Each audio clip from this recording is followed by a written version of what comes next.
여러분 안녕하십니까? 오늘 이 시간은 2023년을 보내는 시점에 새해 갑진년 우리 경제 기류에 대해서 같이 생각해 보도록 하겠습니다. 제가 보는 좁은 안목으로는 선거가 있는 새해에 특별하게 우리 경제를 뒷받침해 줄 호재가 별로 준비된 것이 없지 않느냐라고 생각을 합니다. 기본적으로는 2023년도 우리 경제를 기반했던 3고 물가, 금리, 환율 그 기반 위에 연장선에 있었으니까 새해라고 해서 특별히 우리 경제가 기운을 살릴 그런 요소가 뭐가 있겠느냐 하는 그런 생각을 합니다. 새해 우리 경제팀의 컨트롤 타워로 예정이 되어 있는 최상목 경제부총리 겸 기획재정부 장관은 후보로 지명되자마자 기자들 앞에서 새해 경제는 역동경제라고 얘기했습니다. 역동 경제를 부양시켜가지고 경제가 팔팔 뛰게 만들겠다고 얘기를 하는데 좋은 말씀입니다만은 무슨 정책 수단으로 가지고 우리 경제를 역동성을 살리겠느냐고 의심입니다. 가령 뭐 규제 계획을 한다든지 노동 계획을 한다든지 입법 지원해준다고 해봐야 약속해봐야 거대 야당의 국회에 가서 거대 야당 권력에 막혀가지고 정부 약속이 무의하지 않느냐 하는 그런 생각을 합니다. 그런 측면에서 새해 우리 경제는 특별하게 준비된 것이 없지 않느냐라고 저는 보고 있습니다만 그래도 희망과 기대가 있지 않느냐는 그 말씀을 또 먼저 드리겠습니다. 왜 그러냐? 2023년도 우리 경제 기류를 보면은 정부가 예측한 대로 상저 하고 기류가 맞아 들어갔습니다. 거의 상반기에는 툭 가라앉았다가 하반기에 와서 좀 살아난다고 정부가 약속을 했는데 실제로 우리가 볼 때도 지난 10월 달부터 우리 수출이 회복이 되고 경상수지가 완전히 흑자로 전환이 돼가지고 10월 달에 68억 달러의 흑자가 전환이 됐습니다. 그러면서 그것도 그걸 계기로 해가지고 수출이 줄고 수입이 더 많이 주는 불황형 수지 기조가 완전히 끝난 것이 아니냐라고 보여집니다. 자나 깨나 기다리던 반도체 수출이 회복이 되고 자동차 수출은 연중에 정말 획기적으로 개선이 되었습니다. 그래서 이런 상저하고 기류가 살아났으니까 이것이 연말을 거쳐서 새해로 바로 연속이 될 것이 아니냐 하는 그런 기대 측면에서 2024년도 우리 경제는 그래도 조금 나아지겠다 그렇게 생각을 합니다. 뿐만 아니고 국내의 모든 경제 전문단체들도 2023년도 한국 경제 성장률은 GDP가 1.4%로 그치겠지만은 새해는 이보다 약간씩 다소간 다 올라설 것이라고 예측을 하고 있습니다. 전부가 다. 국내에서는 제일 먼저 한국은행 같은 경우는 2023년도 우리 경제가 1.4%라고 예측을 하면서 2024년도는 2.2%까지 예측했어요. 그래서 상당히 올라가는 겁니다. 그 다음에 KDI, 국제경우의 KDI도 2.2%까지 내다보고 있어요. 그 다음에 우리 경제를 실상을 이렇게 거의 실시간으로 관측하고 있는 IMF도 내년도 우리 경제를 2.1%까지 긍정적으로 보고 있고요. 그 다음에 OECD는 2.3%까지 성장하리라고 봅니다. 이렇게 전문기관들이 다 올해보다는 다소간 약간 성장하리라고 다 예측하고 있는데 저희 같은 사람도 그렇게 희망을 가지고 동의를 하는 겁니다. 특히 한국은행은 우리 경제가 2.1% 성장하는 것이 결코 나쁜 것이 아니다라고 해석을 합니다. 다른 나라 선진국 경제 규모에 비했을 때 한국 경제가 2024년도에 약간 2%대로 성장한다는 것은 좋은 것이다 이렇게 보고 있습니다. 한국은행 이창용 총재가 아주 냉정해요. 이분이 올해 마지막 금융통화위원회를 거치면서 기준금리를 동결시키면서 우리 시장에서 기대하고 있는 금리 인하 기대하지 마시고 딱 못을 박아버렸어요. 상당 기간 동안 6개월 이상 금리 인상이 없습니다 하고 대못을 박았습니다. 그렇다면 새해까지도 금리 인상 우리가 기대할 수 없어요. 그렇다면 이게 우리 경기 부양하는데 뭐 도움이 되겠느냐 이렇게 생각을 하고 있습니다. 그런데 하는 총재는 아주 냉정하게 말씀하시대요.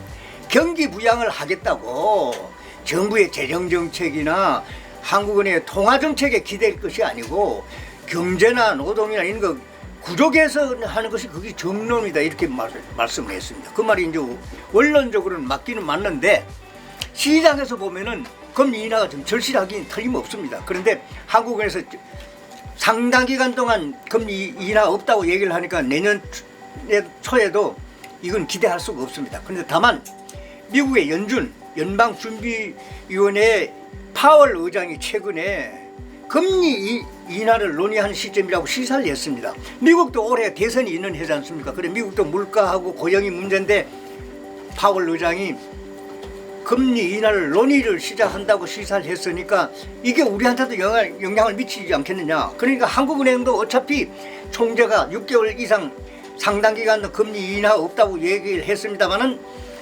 미국의 영향을 받아서 금리 인하를 검토할 수밖에 없지 않겠느냐 하는 그런 기대를 합니다. 그렇지만 아직 이 시간 현재까지는 불확실합니다. 어떻게 될는지 알 수가 없습니다. 그 다음에 이제 내년도 경제를 전망할 때 제일 먼저 중요한 변수가 글로벌 시장 동향입니다. 국내 시장도 동향하지만 글로벌 시장이 더욱 중요하지 않겠느냐 하는 생각을 합니다. 글로벌 시장을 보면은 뭡니까? 여러분 잘 아시다시피 미국과 중국과의 갈등 이게 완화가 되질 않고 있어요. 결코. 미국이 인플레이션 감축법 IL법을 제정 시행하고 난 이후에 미국과 중국 간의 그 갈등이 점점 심화가 되고 있어요. 이제 이 법에 따라서 글로벌 공급망을 재평하는 과정에 미국에 대해서 중국이 보복적으로 대응을 하고 있으니까 우리한테도 직접적인 영향을 지금 이 시간까지도 미치고 있는 겁니다. 뿐만 아니고 최근에 미국 상무부가 이 IL법에 의한 지침을 발표했는데 거기에 보면은 중국 자본의 지분율이 25% 이상이 되는 합작법인에 대해서는 보조금 지급 대상에 제외하겠다고 했어요. 이거 우리한테 바로 영향을 미쳐요. 배터리 기초 소재 같은 경우에 해가지고 LG화학이나 포스코나 SK 같은 데가 중국하고 합작을 했는데 25%다 넘거든. 이거 바로 영향을 받고 있습니다. 이게 이제 심각한 문제가 아니냐. 여기다가 이제 중국은 최근에 요소 수출 제한 가지고 우리한테 충격을 줬습니다만 이보다 앞서서 칼륨이니 마그네슘, 석연 등 이런 자원 무기화 정책을 다 펴고 있고 전부 수출 통제예요. 중국 이러니까 인도네시아나 말레이시아와 같은 아시아의 자원 보유국도 따라가고 저 남미, 멕시코, 볼리비아, 칠레도 자기들 희석, 금속 자원 가지고 무기화 다 수출 제한하겠다고 다 했어요. 우리는 무자원국이니까 영향을 다 받을 수밖에 없습니다. 이분에. 그런데 이제 어떡합니까 우리는? 최근에 곧 물러나는 그 추경호 부총리가 주재한 비상경제장관 회의가 우리는 경제 안보 품목이라는 개념을 경제 안보 품목 이런 희소 금속 자원이나 이거 첨단 산업에 필요한 게 이건 200여 개 품목을 국가가 관리하겠습니다. 그리고 공공 비축도 대폭 확대하겠습니다. 약속을 했습니다. 우리는 뒤늦게지만 이런 대책이 꼭 필요하지 않느냐. 이게 이제 긍정적으로 평가할 수 있는 요소가 아니냐 하는 그런 생각을 합니다. 이 중에 이제 자원 중에 또 가장 중요한 게 원유 아닙니까? 원유 가격이 어떻게 되겠느냐. 한국은행에서 우리 경제를 내년도 2.1%로 예측하면서도 국제 원유 가격이 바렐당 90달러가 넘어서면 성장률 뚝 떨어져 1.9%로 쳐질 것이다까지 얘기를 했어요. 그런데 다행히 이 시간 현재 12월 일이 다 가는 이 시점에 관측해 볼 때 새해까지도 국제 원유 가격은 하향 안전세를 유지할 것이 아니겠냐 이렇게 관측이 됩니다. 왜냐하면 지금 두 개의 전쟁이 있잖아요. 우크라이나 전쟁이나 이스라엘과 하마스의 두 개의 전쟁이 진행이 되고 있는데 이게 금방 끝날 것 같지를 않아요. 그 다음에 오페크 플러스 러시아가 감산하겠다고 얘기를 했어요. 이런 악재에도 불구하고 국제 원유 가격이 안 올라가고 지금 거의 하향 안정사회가 돼 있어요. 뉴욕 선물 거래소에서 올해 1월 도착분 낙찰한 걸 보면 바렐당 서부 텍사스유가 바렐당 69달러인 걸 얼마 낙찰이 됐어요. 그리고 이렇다면은 70달러 선으로 거의 하향 안전화되고 있어요. 그래 왜 이렇게 돼 있냐? 국제규격에서 보면 세계 최대 석유 소비 2대 두 번째 나라예요. 중국이 미국 다음에 가장 많은 소비 대국인데 그 중국 경제 회복이 더디고 있다. 중국 경제에 대해서는 저 세계 신용 3대 신용기관 무디스가 부정적으로 딱 했어요. 안정적이고 부정적이라고 얘기한 것에 영향을 많이 받지 않느냐는 그런 생각을 합니다. 중국도 지방경제, 지방부채하고 부동산 시장 침체가 굉장히 심각한 문제로 쌓여 있거든요. 그래서 소비 부진으로 나타날 것이다 해서 원유 가격이 하향 안정세를 유지하는데 기여하지 않겠느냐 그런 생각을 하고, 또 하나는 미국의 그 세일 오일, 바다 속에 들어있다는 석유 자원, 이게 과거에는 채산성이 없었어요. 발굴을 하는데 돈이 많이 들었는데, 그런데 최근에는 기술 혁신으로 굉장히 생산 단가가 하락이 돼가지고 공급력이 엄청나게 확충됐다고 합니다. 그게 지금 저걸로 보면은 바렐당 오페크가 지금 감산하는 것보다도 더 많은 양이 세일 오일로 보장이 된다고 얘기를 해요. 그래서 국제 원유 가격이 하향 안정세를 유지하는 기폭제가 되지 않느냐 하는 이런 생각도 하고 있습니다. 그런데 여기에 또 하나 이제 변수가 있어요. 항상 변수가 있어요. 지금 저 하마스를 지원하는 예멘의 그 반군들이, 하마스를 지원하는 반군들이 홍해 지나가는 민간 선박을 공격하겠다고 해서 실제로 공격을 하고 있어요.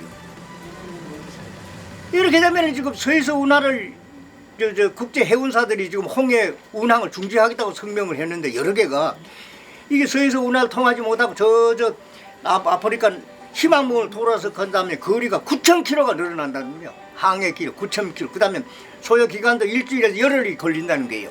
그럼 물류 대란이 일어나지 않겠느냐. 특히 원유가 그렇게 이렇게 올라간다면 원유 가격에 엄청난 영향을 미치지 않겠느냐, 이 우려가 있어요. 이처럼 원유 부분에 대해서는 이제 변수가 많이 있으니까 좀 더 지켜봐야 될 사항이 아니냐라고 그렇게 생각이 됩니다. 그리고 이제 이렇게 여러 가지 변수가 있는데, 국내 요소는 정치권에서 이제 규제 계획이나 뭐 기업 지원 입법이 이게 굉장히 거대 야당이 지금 인색한데 잘 들어주지 않는데, 뭐 친기업, 친부자, 친재벌 안 된다고 이렇게 얘기하는데, 그런데 이렇게 싸우면서도 그래도 몇 가지 기업의 활성화를 위해서 도와주는 법안을 몇 개 여야 합의로 통과시킨 게 있어요. 저는 그걸 쭉 메모를 해왔는데, 그 여러 가지가 이제 몇 가지 중요한 건 보면 이런 게 있습니다.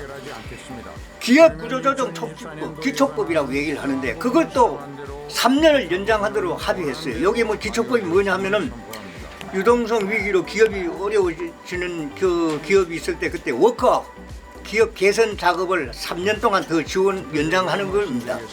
근데 기업이 일시적인 유동성 위기로 어려운 상황에 채권단이 동일해주면은 만기를 연장을 해주고 신규 자금 지원을 해준다니까 기업을 활성화시키는데, 기업을 회생시키는데 굉장히 도움이 됩니다. 이 법을 여야 합의로 통과시켰어요. 이것도 좋고, 그 다음에 대기업 중소기업 상생 협력 촉진법 개정을 통해 가지고, 요거는 이제 중소기업이나 스타트업의 기술을 대기업이 탈취할 때는 5배까지, 피해액의 5배까지 징벌적으로 배상법을 한다는 그런 규정입니다. 이것도 기업체 경쟁에서 강력하게 원하던 법이었으니까 긍정적입니다. 이거 하나 했고, 그 다음에 부동산 관련해도 이거 여자 합의를 처리한 법이 우리가 기대하는 게 있어요. 그게 재건축 초과 이익 환수법, 그 다음에 제1기 신도시 노후 계획도시 재정비 특별법, 그리고 도시 재정비 촉진 특별법, 이 세 가지 법을 묶어서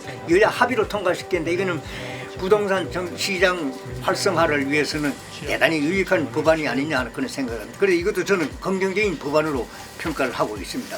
그 다음에 또 한 가지 더 중요한 것은 산업 인력난도 내년도에 조금 해소가 되지 않겠냐 하는 그런 기대를 합니다. 지금까지 우리 인구 절벽이고 산업 인력 부족난에 지금 중소기업이나 영세기업, 3D 기피 업종, 농어촌 이 인력난 때문에 얼마나 고생을 많이 했어요. 그래서 새 정부가 내년도에 비전문 취업비자로 들어올 수 있는 외국인 수입 규모를 평년에 4만 5만 원 되는 걸 내년에는 16만 5천 명을 늘리기로 약속을 했어요. 그래 정부가 볼 때는 이 사람들이 와가지고 우리 음식점의 주방 보조원이라든지 임업이나 광업에 도움이 줄 것이다 얘기를 하는데, 아마 이게 제가 볼 때는 영세 중소기업이나 뿌리 산업이나 그 다음에 3D 기피 업종 같은 데도 확산이 되고 도움을 주리라고 봅니다. 물론 이거 가지고 부족하다고 지금 기업체에서는 보고 있습니다. 근데 이제 통계청이 최근에 통계를 보니까 외국인 근로자 숫자가 이미 얼마냐면 92만 3천 명, 거의 100만 명에 육박하고 있어요.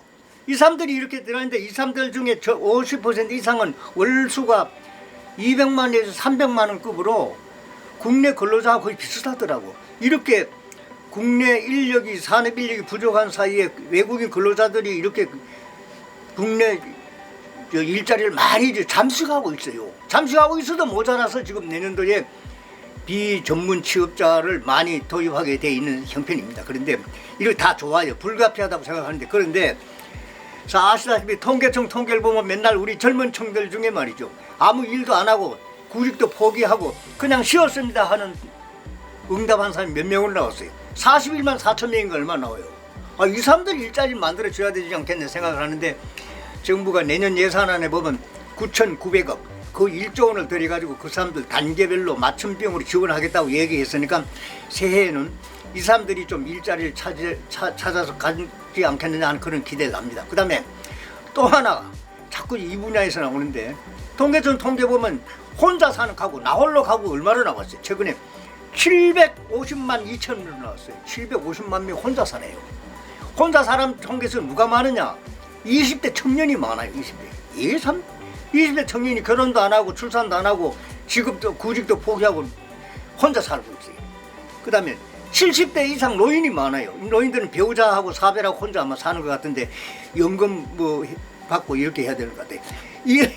이런 구조, 나홀로 가족이 나홀로 가구가 많이 늘어나는 걸 어떻게 좀 개선할 수 없느냐 하는 그것도 합니다. 그 다음에 또 한 가지 본다면, 의사들이 반대해가지고 잘 되지 않고 있습니다. 비대면 의료, 원격 진료만 지금 전면 허용하면은 5년 동안에 좋은 일자리 150만 개가 늘어난다는 리포트가 나온 적이 있었어요. 이것도 좀 해결이 빨리 좀 안 되느냐. 지금은 제한적으로, 부분적으로 제한적으로 비대면 진료를 허용하고 있습니다만, 이걸 좀 토론을 거쳐가지고 문제점을 개선해가지고 전면 허용하는 방법이 없지 않느냐 이런 생각을 합니다. 그래서 이제 제가 쭉 대강 이렇게 짚어봤습니다만은, 그러면 2023년도 갑진년 새해 우리 경제는 올해보다는 다소간 약간 나아진다 하는 그 희망을 저는 말씀을 드리고 싶습니다. 그런데 물론 부정적인 요소도 많이 있습니다만은, 결론적으로 저는 이렇게 봅니다. 경제는 거의 사회적인 동물입니다. 그리고 경제도 눈이 있고 귀가 있어요. 경제도 눈이 있고 귀가 있기 때문에 소문이 나쁘고 분위기가 나쁘고 우리 경제 지금 형편없어, 망했어, 지금 야당이 맨날 그러고 있잖아요. 이렇게 하면은 경제가 기가 죽어가지고 움츠려가지고 성장을 못해요. 그래서 경제가 희망이 있다, 경제에 참여한 기업인들이 의욕이 있다, 이런 식으로 긍정적인 분위기를 못 갖추면은 새해 경제는 분명히 올해 2023년보다 나아지지 않겠느냐. 거기다가 아까 말씀드렸습니다만은 올해 상저하고 기류가 살아있으니까 새해로 연결되지 않겠냐, 이렇게 저는 긍정적으로 보고 싶습니다. 이상입니다.